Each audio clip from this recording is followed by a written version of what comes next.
Cap sur Londres à présent, J-3 avant le début des Jeux Olympiques. Les athlètes français continuent d'arriver sur place. Nicolas Jamin, bonsoir. Vous êtes à Londres, vous faites partie de nos équipes qui couvrent ces Jeux Olympiques sur place. Hier, gymnastes donc, et tennisman sont arrivés à Londres. Il y avait aussi du beau monde ce mardi sur les quais de gare notamment.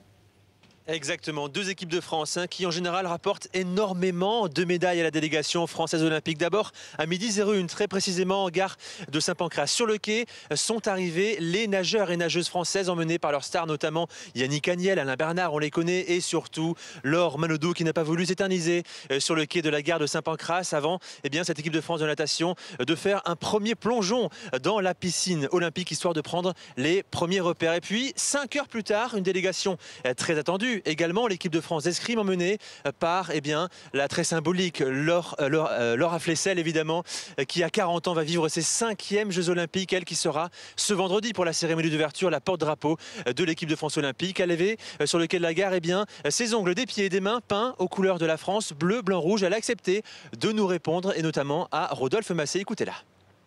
Lorsqu'on a mis le pied dans le train, là il y avait une grosse frénésie, il n'y avait que de l'excitation et voilà, on arrive, on pose le pied ici, on est reçu avec les gardes, le clin d'œil avec l'English Tea, ça fait plaisir, voilà, il y a les agneaux, vous êtes là, vous nous rappelez qu'on est venu pour la compète, donc on va essayer d'être conquérant. Nicolas Jamin qui a visiblement changé d'endroit. Où vous trouvez-vous, Nicolas ?